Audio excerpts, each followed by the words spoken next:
How do you do, buckaroos? I am Tom the Beer Whisperer. I'm about ready to head into Great Escape Beer Works here in Galloway Village, part of Springfield. It was its own thing at one time, but now it's kind of incorporated in Springfield. But the Galloway Village is kind of nice. They put these this new complex up here, and Great Escape Beer Works opened up, I think, in December. I went there once just before Christmas. This is my second trip out here, so let's go in and see.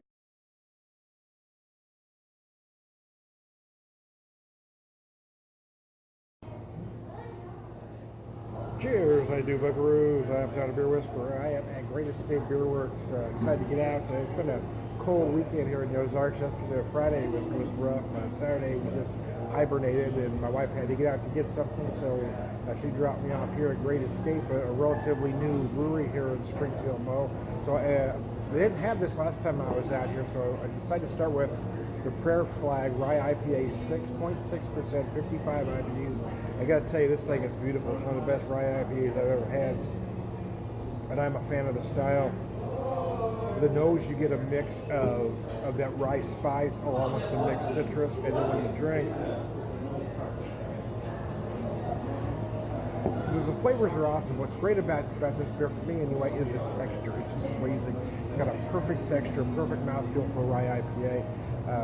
Again, you get a lot of that malt early on. That rye spice gets you right at the end. You've got those hops, some of that mixed citrus in the middle. But what's interesting is the finish, where you get a bit of that rye spice, but I also feel like I'm getting just a little bit of, it dries up nice, and you get a little bit of like English walnut in the finish. So there you go.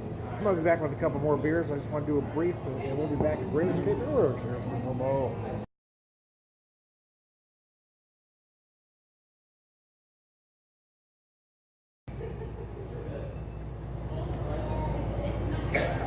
Well, cheers, I do, buckaroos. I did just the camera for a second there. I am Tom Beer Whisperer. You do that, though. I'm second beer at Great Escape Beer Works. Having the River Rock Porter. 4.6%, 27 IBUs. I went this direction because I started with that big rye IPA. I wanted it to go, about 180 degrees the other way. This is an interesting porter. The nose, I get a mix of malted dark chocolate. It's a little bit of coffee in there as well, but just a hint of anise mixed in with it all. The body's a little bit lighter than I expected. I personally like a little more, but the flavors are nice. Again, malted chocolate, just a little bit of coffee to accent it all. But really, what's nice for me is that little bit of anise right at the end, right in the finish, where it dries up nicely. It is nice. It's a nice American craft version of a porter. If there's a critique about this beer, is that I personally want a little more body, and it doesn't mean it's flawed in any way. Don't get me wrong. Just what I personally like in this particular style. But the flavors and the aromas are spot on. There's nothing wrong with it. It tastes good, by golly. Anyway, I'll try to be back. I'm trying to get through 4 today, but we're going to see. I'm going to play it by ear. I'll be back.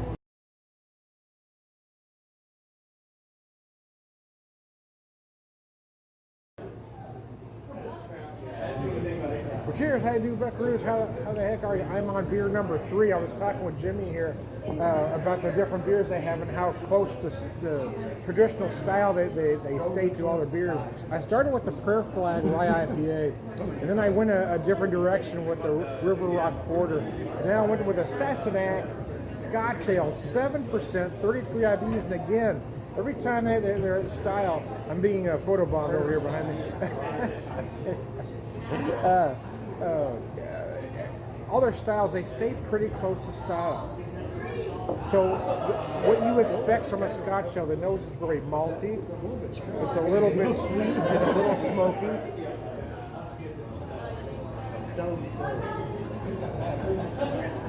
It is big and malty, but what I love is how they're able to finish this nice, clean, and dry.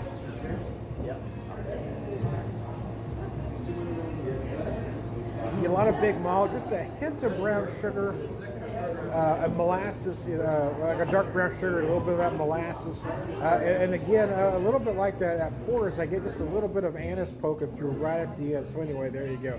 I am Thunder Beer Whisperer. This probably will be our last one. I don't know when my wife is coming to pick me, but I'm going to try to get to one more. But hey, we made it to 3 here. I'm pretty impressed. I've had 3 beers. When I was here when they first opened up, and they had 4 on tap. And none of these were on tap. So anyway, I'm having the beers that I hadn't had before here. The Prayer Flag Rye IPA, the River Rock Porter, and now the Sassenach Scotch Ale. It's pretty brilliant.